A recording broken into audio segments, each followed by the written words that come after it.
पंकज अपने कमरे में परेशान होकर टहल रहा था कि तभी उसकी पत्नी विशाखा की आंख खुल गई।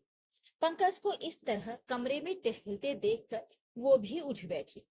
घड़ी की तरफ देखा तो रात के 2 बज रहे थे। इस समय पंकज इतना परेशान होकर कमरे में टहल रहा है, ये सोचकर विशाखा को बड़ी हैरानी हुई। जबकि दिन भर में पंकज ने बिल्कुल भी आराम नहीं किया था। जब से बहन सुमित्रा की बेटी की शादी पक्की हुई है, तब से एक पैर पर काम में लगा हुआ है। अकेला मामा है तो हर काम में उसे भागना पड़ता है और इतना थक जाता है कि रात को नींद बिल्कुल भी नहीं खुलती। पर आज क्या हो गया? आज ये और अम्मा दोनों दीदी के घर गए थे, पर वहां क्या हुआ किसी ने कुछ नहीं कहा। एक तो पंकज उसे सारी बात बताता भी नहीं है। सोचते सोचते विशाखा ने पंकज से ही पूछ लिया, क्या बात है जी, आपको नींद नहीं आ रही? पर पंकज तो जैसे अपने ही ख्यालों में खोया हुआ था, उसने ध्यान ही नहीं दिया। विशाखा ने दोबारा पूछा, तब उसने पलटकर उसकी तरफ देखा। कुछ कहा क्या तुमने? मैंने पहले भी वही पूछा था, अभी भी वही पूछ रही हूँ। आपको नींद नहीं आ रही? आखिर बात क्या है? उसकी बात सुनकर पंकज हल्का सा मुस्कुरा दिया और बोला, कुछ भी तो नहीं, बस नींद नहीं आ रही। तुम सो जाओ, तुम भी दिन भर की थकी हुई हो। ये सुनकर विशाखा उसे एकटक देखती रही। तो पंकज बोला, ऐसे क्या देख रही हो मुझे? भाई इंसान ही हूँ, कोई अजूबा नहीं जो इतनी हैरान हो रही हो। जानती हूँ आप इंसान ही हो, थके हुए तो आप भी हो, पर रात के 2 बजे कमरे में टहलने का क्या मतलब है? विशाखा ने उसे शक की निगाह से देखा तो वो पलंग पर आकर बैठते हुए बोला, लो बाबा सो जाता हूँ। लेकिन तुम ऐसे क्या देख रही हो? कहता हुआ पंकज चादर तान कर लेट गया। पर विशाखा अभी भी वैसे के वैसे ही बैठी रही। उसने फिर पूछा, अरे आप मुझे बताओगे नहीं क्या? बात क्या है? रात के 2 बजे आप कमरे में क्यों टहल रहे हो? किसी ने कुछ कहा क्या? कहीं अम्मा जी ने तो कुछ? कहते कहते विशाखा रुक गई। उसकी बात तीर की तरह बिल्कुल निशाने पर लगी थी। अम्मा का नाम सुनते ही पंकज उठ बैठा। कुछ देर मौन रहने के बाद बोला, क्या करूं विशाखा, मुझे तो कुछ समझ ही नहीं आ रहा। इस पगड़ी का बोझ उठाते उठाते थक गया हूं मैं। बाबा के जाने के बाद उनकी ये पगड़ी तो अब जान लेकर ही रहेगी मेरी। हाय राम, ये कैसी बातें कर रहे हो आप? मरे आपके दुश्मन। दिमाग में कुछ भी उटपटांग ख्याल आने से पहले हमारे बारे में सोच लेना। आखिर हुआ क्या है, साफ साफ बताइए। पंकज की बात सुनकर विशाखा अपने सीने पर हाथ रखते हुए बोली, तुम्हें तो पता ही है, जब से सुमित्रा दीदी की बेटी पारुल की शादी पक्की हुई है, तब से हर रोज वक्त बेवक्त दुकान बढ़ाकर मुझे उनके घर जाना ही पड़ता है। अगर 1-2 दिन ना जाऊं तो वो और जीजा जी अम्मा से मेरी शिकायत कर देते हैं और अम्मा बस अपना ही राग लेकर रोना शुरू कर देती है। कहती हैं कि तेरे बाबा की पगड़ी तेरे माथे पर बंधी है तो जिम्मेदारी भी तेरी ही है। याद रख, बहन को ससुराल में कुछ सुनना ना पड़े। पर इससे भी मुझे परेशानी नहीं है, मैं रोज चला ही जाता हूँ। पर आज तो, कहता कहता पंकज रुक गया। तब विशाखा ने कहा, आज क्या हुआ? आज दीदी जीजाजी ने मायरे की लिस्ट दी है और वो भी मेरे हाथ में नहीं, अम्मा को भी साथ में बुलाकर उनके हाथों में। हाँ तो क्या हो गया, अम्मा को लिफ्ट दे दी तो? मायरा तो हमें ही देना पड़ेगा, विशाखा ने कहा। तो पंकज ने उसकी तरफ देखा और फिर बोला, सही कहा तुमने, मायरा तो हमें ही देना पड़ेगा, लेकिन हमारे घर की शांति तो भंग कर दी। क्यों, ऐसा क्या मांग लिया उन लोगों ने? विशाखा ने हैरान होते हुए उनकी तरफ देखा। अरे क्या बताऊं, लिस्ट बनाने से पहले एक बार भी नहीं सोचा कि हमारे पास इतना पैसा कहाँ है। 51 सामान मांगने के बाद उनके पूरे परिवार के कपड़े मांगे हैं। ऊपर से कहा है कि दीदी जब आरती के लिए आएंगी तो एक सोने का गहना और 21,000 रुपए नगद थाली में रखना। यहाँ मेरे ससुराल में मेरे मायके की भी इज्जत है। हे भगवान, इतना सब मांगा है, हम कहाँ से कर पाएंगे इतना? आपने कुछ कहा क्यों नहीं? विशाखा बीच में ही बोल पड़ी। उसकी बात सुनकर पंकज बोला, मैंने भी कहा था कि इतना सब कुछ हम कैसे कर पाएंगे, पर दीदी ने तो अम्मा को इमोशनल ब्लैकमेल करना शुरू कर दिया। वही हमेशा का राग, बाबा की इज्जत का सवाल है। क्या अपने बाबा की इज्जत के लिए इतना सा नहीं दे पाएगा? अगर इतना सा भी नहीं कर सकता था तो बाबा की पगड़ी पहनी ही क्यों थी? तब तो बड़ा ही चौकी पर बैठकर बाबा की पगड़ी पहनी थी। कहते कहते पंकज चुप हो गया, पर विशाखा से रहा नहीं गया। उसने पूछा, दीदी को तो छोड़ो, वो तो शुरू से ही लालची स्वभाव की रही हैं। आप तो ये बताओ कि अम्मा जी ने क्या कहा? अम्मा जी का नाम सुनते ही पंकज की आंखों में आंसू आ गए। उसकी आंखों में आंसू देखकर विशाखा ने उसके आंसू पोंछे और फिर पानी का गिलास लेकर पहले पंकज को पानी पिलाया। पानी पीकर गिलास रखते ही पंकज बोला, इसी बात का तो दुख है कि अम्मा हमेशा अपनी बेटी का ही पक्ष लेती हैं। कह रहे थे कि अपने बाबा की इज्जत के लिए इतना सा भी नहीं कर सकता। आखिर तूने बाबा की पगड़ी पहनी है, उनकी जिम्मेदारियों को तूने अपने कंधे पर लिया है, तो अब ये तेरी जिम्मेदारी है कि तेरी बहन का मान सम्मान उसके ससुराल में रह जाए।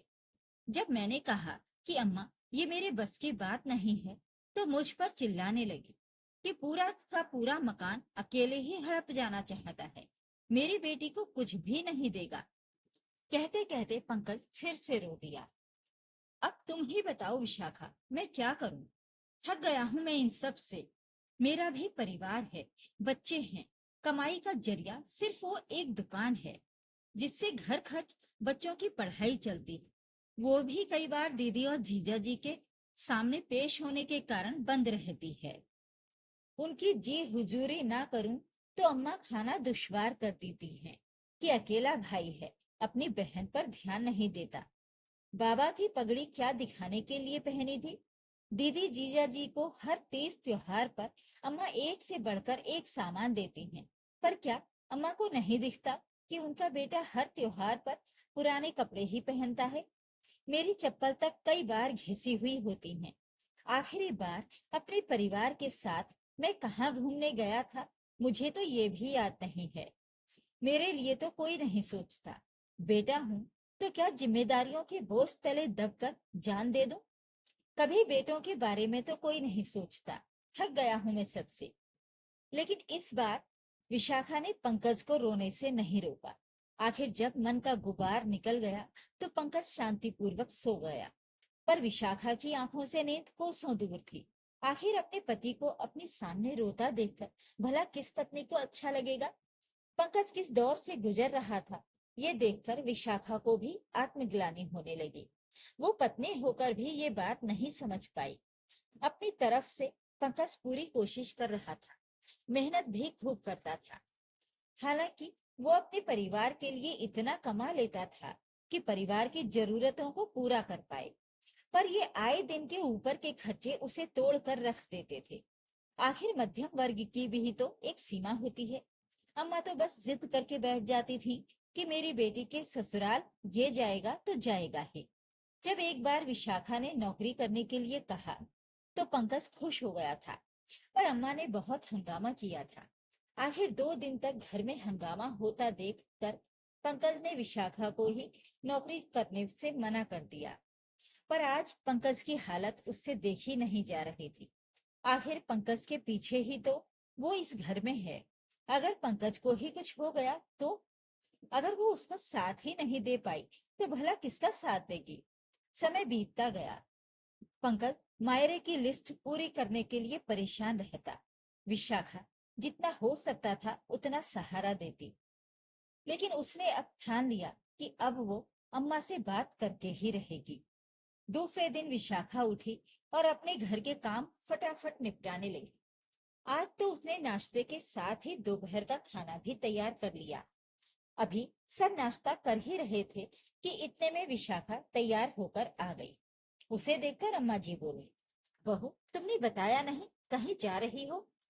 विशाखा ने अम्मा जी की तरफ देखकर कहा, हाँ अम्मा जी, मैं पास वाली सुनीता भाभी के घर जा रही हूँ। उन्होंने उस दिन भी कहा था कि उन्हें एक्सपोर्ट के सामान को पैक करने के लिए महिलाओं की जरूरत है। मैंने सुबह ही उनसे बात की तो उन्होंने मुझे आने के लिए हाँ कर दी है। बस वहीं जा रही हूँ। दोपहर का खाना तैयार कर दिया है, आप अपने आप लेकर खा लेना। बच्चे जब स्कूल से आएंगे तो अपने आप लेकर खा लेंगे। मैं शाम को 5 बजे तक वापस आ जाऊंगी। उसकी बात सुनते ही पंकज का हाथ जहां था वहीं रुक गया। वहीं अम्मा गुस्से से उसकी तरफ देखने लगी। किससे पूछ के तूने ये फैसला लिया है? इसमें पूछना क्या है अम्मा जी, अभी घर की जरूरत है, नौकरी तो करनी ही पड़ेगी, विशाखा ने सपाट शब्दों में कहा। उसकी बात सुनकर अम्मा ने पंकज की तरफ देखकर कहा, ये क्या बोल रही है?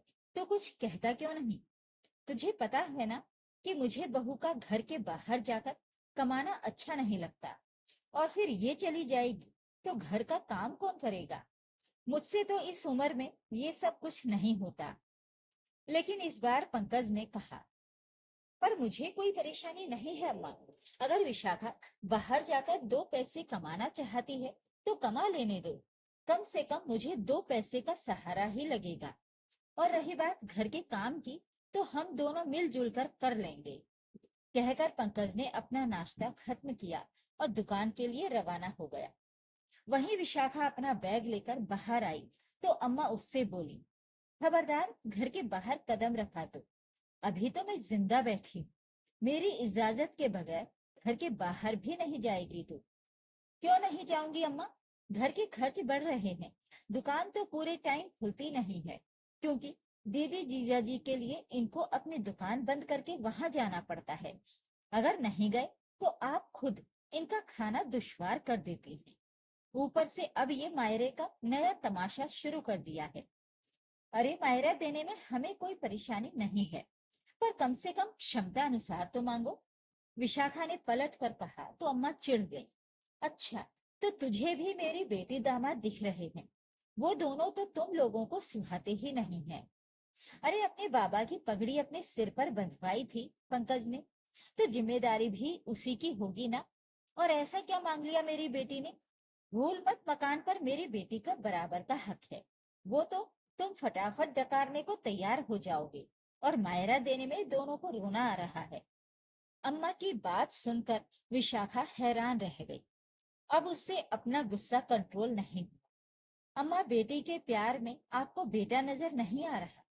बेटे का भी अपना पूरा परिवार है, उसकी अपने परिवार के लिए भी जिम्मेदारियां हैं। उसकी आर्थिक स्थिति इतनी अच्छी नहीं है कि वो ये सब कर पाए। आपको खुद भी ये बातें अच्छे से पता है, फिर भी बेटे को ही दबाई जा रही हो। अगर आपको ये लगता है कि हम ये मकान डकार जाएंगे, तो आप अपने ही हाथों से इसे अपनी बेटी के नाम कर दो। पर भगवान के लिए हमें खुश रहने दो। आपको शायद आपकी बेटी संभाल ले, लेकिन मेरे और मेरे बच्चों के लिए तो मेरा पति ही है। विशाखा की बात सुनकर अम्मा थोड़ा ढीला पड़ते हुए बोली, अरे बेटा ये सब नहीं करेगा तो लोग बातें बनाएंगे। अम्मा की बात सुनकर विशाखा बोली, आपको लोगों की चिंता है अम्मा, अपने बेटे की नहीं। कल रात आपका बेटा रो दिया, उसकी हालत क्या होगी इसका अंदाजा आप लगाइए। अगर कल को आपके बेटे को कुछ हो गया तो आपके ये लोग नहीं आएंगे हमें संभालने के लिए। बाबा की पगड़ी पहनाकर आपने जिम्मेदारियों के बोझ तले दबा दिया है उसको। भगवान के लिए उसे भी थोड़ी सांस लेने दो। बेटा पैसा कमाने की ही मशीन नहीं है। विशाखा अम्मा के सामने हाथ जोड़ते हुए बोली थी, और अम्मा से साफ साफ कहकर अपने काम पर निकल गई। जाते जाते उसके दिल में डर भी था कि कहीं अम्मा फिर से पंकज पर गुस्सा न उतारें। लेकिन अब वो भी ठान चुकी थी कि चाहे कुछ भी हो, अपने पति को इस बोझ तले टूटने नहीं देगी। सुनीता भाभी के यहाँ जाकर उसने पैकिंग का काम शुरू किया। सुबह से शाम तक वो मेहनत करती, और महीने के आखिर में जो 4-5 हजार रुपए हाथ में आते, उनसे घर में थोड़ी राहत मिलती। लेकिन अम्मा को ये सब दिखाई नहीं देता था। उन्हें बस यही लगता था कि बहू ने काम शुरू किया तो मोहल्ले में बदनामी हुई। अम्मा को तो अक्सर बेटी दामाद की बातों में आकर लगता था कि मकान के चक्कर में ही बेटे बहू सेवा कर रहे हैं। पर आज तो बहू ने भी मकान बेटी के नाम करने के लिए कह दिया। समय बीतता गया।